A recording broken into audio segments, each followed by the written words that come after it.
Ed dan Lorraine Warren kali ini menghadapi kasus yang menyebabkan mereka menghadapi pengadilan. Ini dia breakdown trailer Conjuring 3 The Devil Made Me Do It.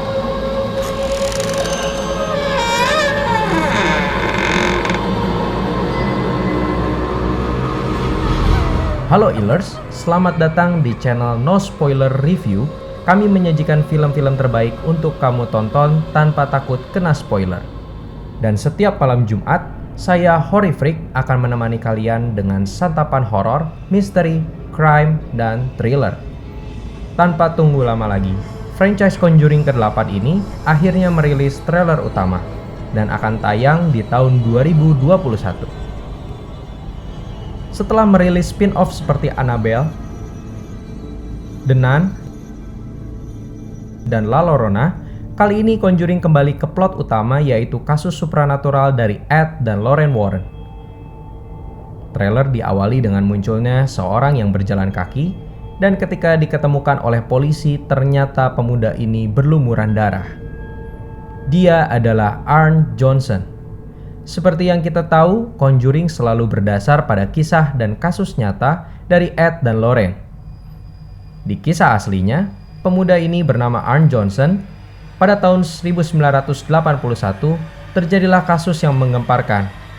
Arn Johnson membunuh pemilik properti tempat dia menyewa, yaitu Alan Bono, yang di film nanti akan diperkenalkan sebagai Bruno Souls.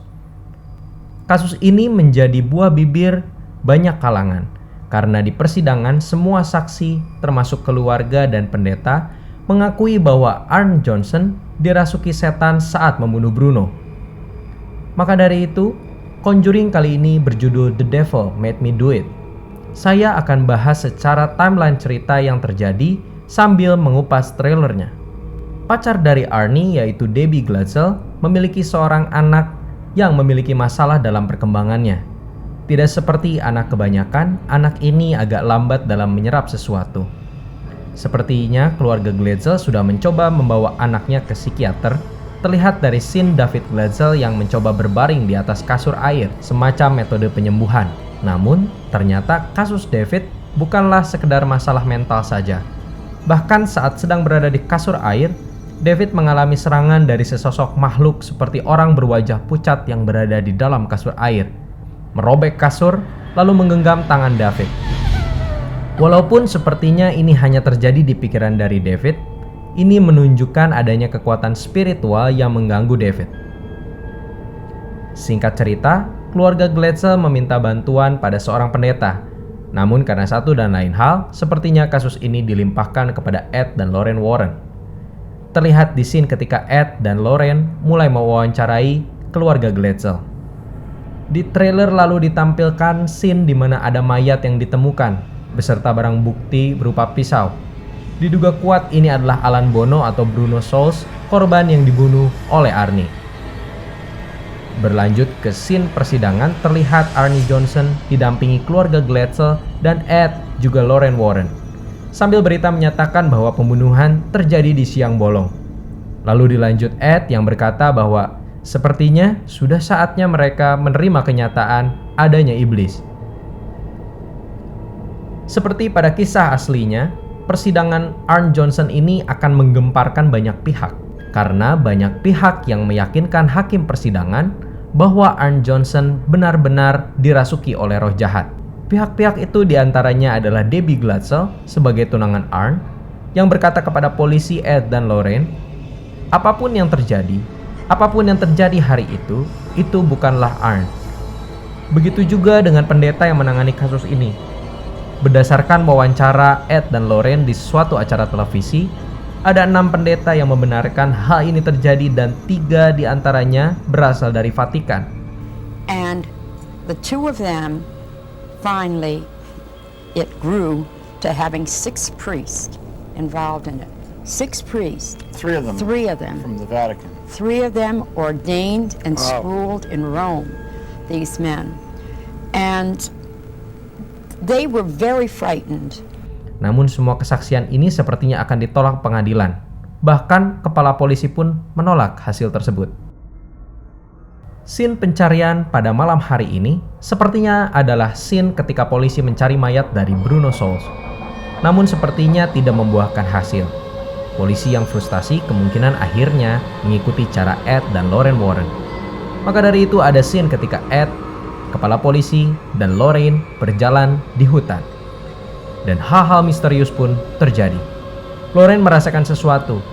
Dia berlutut dan keadaan tiba-tiba berubah gelap. Di sini Lorraine seperti di 2 film sebelumnya sedang masuk ke dunia lain, dunia para arwah. Ia melihat sebuah tangan dari balik pohon. Sebelum berlutut, Lorraine berkata kepada kepala polisi dan Ed, sesuatu yang buruk pernah terjadi di sini. Muncullah seorang gadis dengan membawa senter keluar dari balik pohon sambil berteriak dan ketakutan seperti sedang dikejar-kejar. Sepertinya Lorraine melihat masa lalu tentang hal buruk yang pernah terjadi di tempat itu. Scene ini juga dilanjutkan dengan Lorraine yang di dunia aslinya tidak memegang apa-apa, tetapi di dunia arwah memegang pisau dan seperti sedang menikam sesuatu di tanah. Kemungkinan scene ini adalah pertemuan pertama Lorraine dengan makhluk yang menghantui keluarga Glatzel, yang ternyata adalah penyihir. Dan penyihir ini sepertinya mengejar gadis dan ingin merasukinya untuk melengkapi ritualnya, atau mungkin membunuh, sama seperti yang dilakukan Arn. Scene dunia arwah ini berlanjut di trailer ketika Lorraine berlari sampai ke ujung jurang. Lalu tepat sebelum jatuh, Lorraine kembali dari dunia arwah namun ditarik oleh sebuah tangan yang membuatnya hampir terjatuh.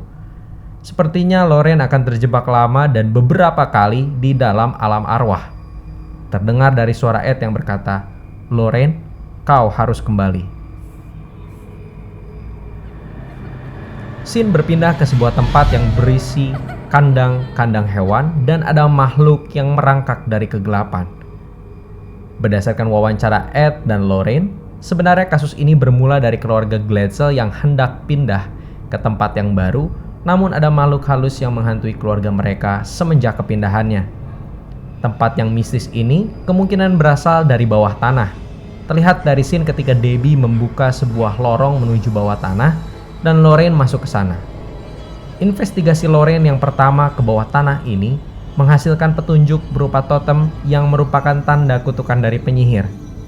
Totem tersebut sepertinya terbungkus di dalam kain yang berlumuran darah, dilengkapi dengan pernyataan Lorraine bahwa ia pikir keluarga dari Glatzel itu dikutuk. Sepertinya ada sebuah hubungan yang terjadi antara keluarga Glatzel dengan hal-hal berbau penyihir, dan koneksi tersebut masih terjalin, sehingga David Glatzel dihantui. Terlihat David Glatzel dirasuki dan membanting pria dewasa memporak-porandakan ruang tengah. Kemungkinan scene ini adalah kerasukan David pada tahap awal. Terlihat juga ada seorang pendeta yang turun dari mobil di depan rumah keluarga Glatzel. Keberadaan penyihir ini semakin dikuatkan dengan adanya scene yang menampilkan seorang wanita berhadapan dengan Ed Warren dalam sebuah tempat di bawah tanah. Sepertinya tempat ini adalah tempat yang sudah diinvestigasi oleh Ed dan Lorraine. Terlihat dari lampu-lampu yang dipasang oleh Drew Thomas, seorang asisten kepercayaan Ed dan Lorraine dalam memasang peralatan pendeteksi keberadaan hantu. Wanita yang diduga penyihir ini juga diperkuat dengan scene ketika Arn Johnson berada di luar rumah keluarga Glatzel dan seorang wanita berada di jendela memperhatikan Arn. Beberapa scene menunjukkan wanita yang sama yang diduga penyihir berada di belakang meja ritual dan bahkan mampu berubah wujud menyerupai Lorraine dan seakan-akan menyihir Ed dengan serbuk berwarna merah. Scene berikutnya menunjukkan seseorang yang dirantai hendak melompat dari atas gedung. Orang ini disinyalir adalah Arn Johnson karena tempat ini hampir serupa dengan scene yang menunjukkan ruang rawat seperti rumah sakit, di mana di sana ada pemuda yang kemungkinan adalah Arn Johnson yang sedang dirasuki dan sedang dilakukan pengusiran oleh seorang pendeta. Terlihat juga scene yang kemungkinan sama dengan ruang rawat ketika Ed sedang mencoba menghancurkan panel listrik yang menyebabkan rusaknya kelistrikan. Dan kemungkinan pertarungan terakhir dengan penyihir akan terjadi di ruangan bawah tanah, di mana disitulah pusat ritual dan ilmu hitam yang menghantui keluarga Glatzel. Conjuring 3 ini digadang-gadang menjadi film paling dark, kemungkinan karena hanya di film ini lebih dari satu orang dirasuki dan dihantui, yaitu David Glatzel dan Arn Johnson, bahkan sampai memakan korban yang nyata. Salah satu scene di trailer menunjukkan seorang pendeta yang berkata, "Apakah menyelamatkannya sebanding dengan apa yang kau miliki? Karena harganya sangat besar." Kemungkinan pertanyaan ini ditujukan kepada Arn yang ingin menolong keluarga Glatzel, atau kepada Lorraine dan Ed yang ingin menolong Arn Johnson. Gak sabar nih buat nonton Conjuring 3 The Devil Made Me Do It yang bakal rilis 4 Juni 2021 di bioskop-bioskop kesayangan kita semua. Nantikan juga review-review menarik dari No Spoiler Review, khususnya review horror, misteri, crime, dan thriller bersama saya, Horrific. Bantu kami untuk terus bikin konten terbaik buat kamu dengan like, subscribe, dan share ke semua teman-teman kamu. Jangan sampai salah nonton film ya. So Illers, siap-siap, sedot!